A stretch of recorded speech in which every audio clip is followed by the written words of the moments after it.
Charity slowly begun, and the violence caused such silence. Who are we mistaken?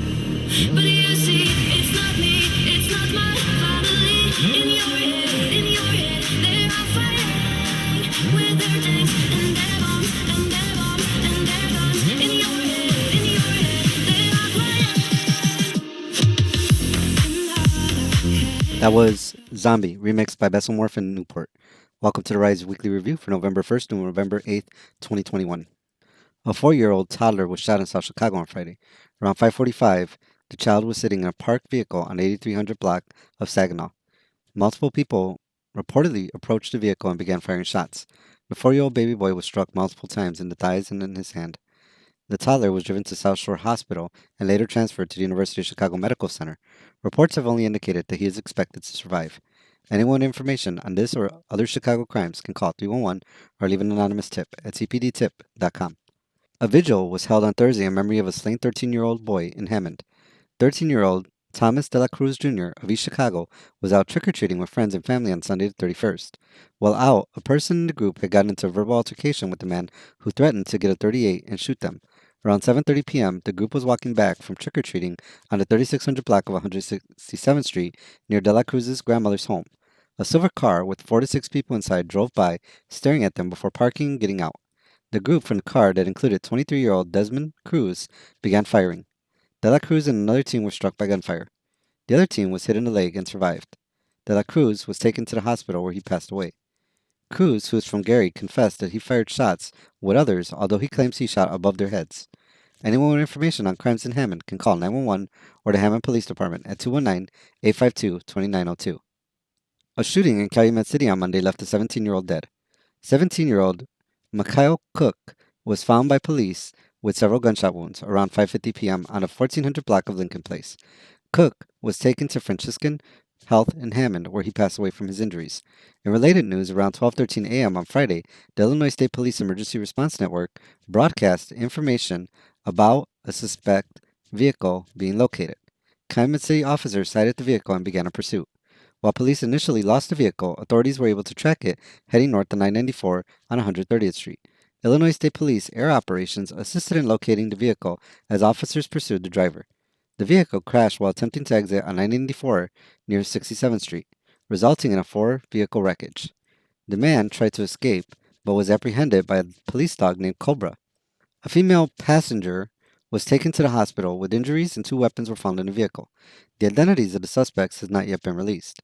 Anyone with information on this or other Calumet City crimes can call 708-868-2500 or leave an anonymous tip at 708-891-7867. On Friday, a 28-year-old was wounded in Jeffrey Manor shooting. The shooting occurred around 5:30 p.m. on the 9600 block of Calhoun. The man was pulling into a parking spot when a Chevy pulled up and 2 people jumped out. The 2 began opening fire at the man's vehicle, striking him. He was taken to the University of Chicago Medical Center and last reported in good condition. On Saturday, a woman was shot in South Chicago after a brawl turned into a shooting. Around 5:15 a.m. Saturday, a 27-year-old woman was fighting with 3 other women on the 2600 block of East 85th Street. A gunman reportedly fired shots at her, hitting her in the leg. She was taken to Advocate Trinity Hospital and last reported in stable condition. Also on Saturday, a 31-year-old was shot outside of Chicago Vocational High School, or CVS, in Stony Island Park. Around 6:45 p.m., the man was stopped at a stop sign on the 8600 block of South Chappelle when someone approached him and announced a robbery. The man got out the vehicle and began fighting with the robber, who shot the man in the right side groin and pelvis. The man was taken to the University of Chicago Medical Center and last pronounced in good condition. Earlier in the week, on Tuesday, a 16-year-old and 19-year-old was shot about a block down from CVS. The 2 were near the sidewalk on the 2000 block of East 87th Street near Jesse Owens Park around 3:45 p.m. when somebody opened fire. Both were hit in the thighs. Both were transported to the University of Chicago Medical Center and last reported in good condition. Saturday, there were unconfirmed reports of a person shot near George Washington High School. According to reports, around 8:30 p.m., officers were dispatched to a shooting on the 1300 block of South Ewing. According to reports, 3 male suspects had fired shots striking another person. While information on the incident was found on the app Citizen that confirmed a person was shot, other news outlets have not reported the incident, and no information was found on the City of Chicago data portal. Shootings on Sunday left 3 men injured in South Shore. According to reports, around 5:15 p.m. on Sunday, two men were standing on the 7100 block of South Exchange Avenue when someone opened fire on them. A man, aged 20, was struck in the knees, and another, aged 30, was hit in the right leg. About a block away on the 2400 block of East 72nd Street, a man, aged 24, was shot multiple times in the body. The 30 and 20-year-old were both taken to the University of Chicago Medical Center and last pronounced in good condition. The 24-year-old was taken to Stroger Hospital and also reported in good condition. In other news, an officer involved in a questionable shooting of a 61-year-old Gresham man has ties to the east side. On October 4th, Officer Alberto Covarrubias and his partner were responding to a call in Gresham. The call was made by 61-year-old Michael Craig, who told the operator that his wife was holding a knife to his throat as he lay in bed. Craig instructed his son to open the door and tell police to direct them in. A video of the incident shows a child telling police the woman has a knife. As Covarrubias and his partner enter the room, a struggle is seen between the man and a woman. Covarrubias can be seen with a taser and gun drawn as he enters the apartment. The camera shows when Covarrubias sees Craig and the woman struggling and then immediately opens fire with both weapons. The police cam video release paints a different story than what COPA representative Ephraim Eddy first reported. Eddy reported that cops engaged Craig and his wife before the weapon was fired. Craig had a history of reporting domestic abuse against his wife, who attacked him on several occasions with knives. A memo from the Chicago Police Board in 2018 showed the police superintendent had recommended Covarrubias be fired over concerns about his fitness to serve following a 2016 arrest. Covarrubias was arrested following a domestic disturbance on March 26, 2016 on the 1300 block of Avenue J on the east side. During the incident, Covarrubias and a woman whose last name was Morales were found drunk arguing on the street. While officers were questioning the woman, Covarrubias allegedly took a sergeant's watch lineup sheet from a vehicle and threatened an officer. Covarrubias faced several charges by which the board found him guilty. However, the board did not recommend his firing, claiming that it was due to issues he faced with alcohol, in which he saw help, and lack of a disciplinary history. He was, however, suspended and required to undergo a psychological evaluation before reinstatement. A barricade situation in South Chicago Tuesday resulted in the arrest of a man. Around 2 a.m., police responded to a domestic battery call on the 8300 block of South Paxton. A man had allegedly threatened a 39-year-old woman with a gun. The woman was able to escape before police arrived, and the man barricaded himself in the home.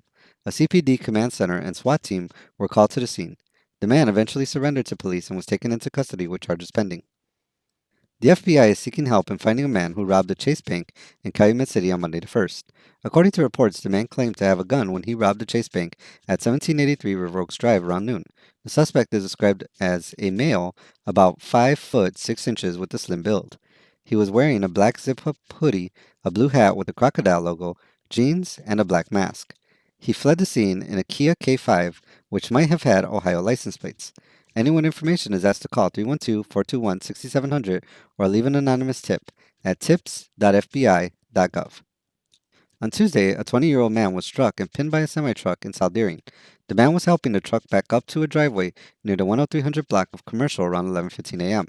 As the truck was backing up, the driver accidentally hit the man and pinned him between the truck and another vehicle. The man was taken to the University of Chicago Medical Center, where he passed away from his injuries.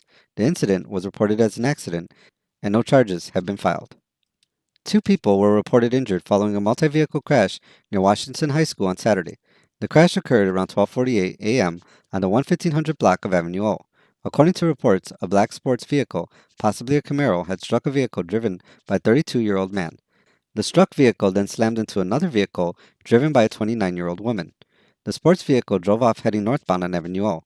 The 32-year-old man and 29-year-old woman were taken to the University of Chicago Hospital and last reported in stable condition. No one was reported in custody. A crash on the east side on Saturday left the vehicle damaged and reports of injury. The incident was reported around 8:11 a.m. near the intersection of 106 State Line and Indianapolis Boulevard. Videos provided by residents show the vehicle crash into a barrier. Unconfirmed reports state the vehicle's driver may have assaulted first responders at the scene. No further information on injuries or charges were reported. During the week, police presented more warnings about armed robberies during Facebook Marketplace sales. At least 15 armed robberies were reported in South Chicago since September. The thieves reportedly have been contacting people selling items on Facebook Marketplace and instructing them to bring items to locations in the area. When the people arrived, the thieves have robbed them at gunpoint and taken the items. The robberies have occurred in the northeastern part of South Chicago from 79th to 80th Street, typically around Jeffrey. Residents are warned to make sure to take precautions and only do business transactions in well-attended public places. Anyone with information is asked to contact Area 2 detectives at 312-747-8273. On Thursday, the City of Chicago and Environmental Protection Agency presented results of its health impact assessment for Chicago's Southeast Side. The assessment was conducted following community pressure from the expansion of the Reserve Management Group's, or RMG's, facilities on the east side. RMG purchased a metal shredding operation from General Iron that was located in Lincoln Park. The facility in Lincoln Park faced pressure from the city and area activists who wanted the facility closed. Following the purchase by RMG, the company decided to relocate the operations to the east side. Area residents have protested for months over the relocation and have convinced the city to delay the final permit pending a health assessment. The assessment released on Thursday described the area as overburdened by air pollution, but well below the EPA's benchmark levels for concern. The EPA presented a comparison between samples taken at George Washington High School and other air monitors it operates. Comparisons were mixed based on location, with the greatest disparity seen in South Deering. Overall, the results tended to show higher rates of industrial land use, higher respiratory health issues, higher rates of cardiovascular disease, lower cancer risks, and poorer mental and physical health than residents in Lincoln Park. However, it is not clear whether these issues are related to air pollution, particularly as the EPA showed rates of air pollution mainly below the recommendations. Area residents and community groups raised a number of concerns. A representative from the Natural Resource Defense Council raised concerns over the limitations of existing monitors. That the monitors that we have are extremely limited, that they only measure air quality in certain communities where we expect air quality to be the worst in the city. It also did not express anything about the fact that this report does not look at actual health impacts, because it does not gauge the combined impact of being exposed to all of these pollutants at once. Nor does it acknowledge that US EPA itself has committed to revising its own national standards for particulate matter. Another resident raised issues with the process of the meeting. You know, one thing I don't like about these meetings, and I want to make this explicit out loud for the record, is that, you really set the tone with these discussions, especially in the way that you do a lot of talking, and then we only get to respond to sort of topics that you design. The idea, in my opinion, the idea that the place we're all at in the big picture of all this is trying to figure out some bare minimum of, or minimum / maximum of allowable pollution, to see if you can slip it through politically and make a bunch of money after you just got embarrassed off of the north side by the gentrifiers up there. The pseudoscience you guys are doing and the pseudo-democracy you're doing. This is not where we're at. Where we're at is the age of climate collapse and Another raised issues related to the EPA benchmark limit, which is due for reevaluation next year and is well above current scientific and World Health Organization standards. The resident also raised concerns about the city's failure to evaluate RMG as a single entity for permitting, which allows it to spread pollution between different permitted companies it operates. Listen, I have a couple concerns, and they're due to the current emissions during the pandemic being lower than non-pandemic norms. Current recommendations by the EPA's Integrated Science Assessment, or ISA, to substantially lower the National Ambient Air Quality Standards, or NAAQS, PM levels, and allowing RMG to essentially farm out pollution to LLCs under its direction, and the dangerous precedent that it set. Another resident raised concerns over RMG's violations during its operations of General Iron in Lincoln Park.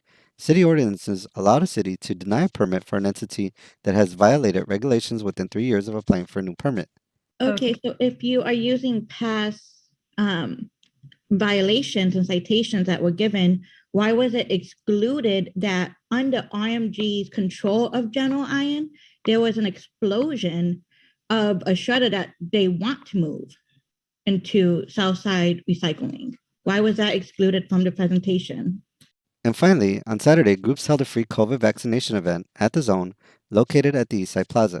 The event was held between 9:30 to 4:30 p.m. Area residents 12 and over were given vaccines, gift cards, and tacos. And that ends our weekly review for November 1st through November 8, 2021.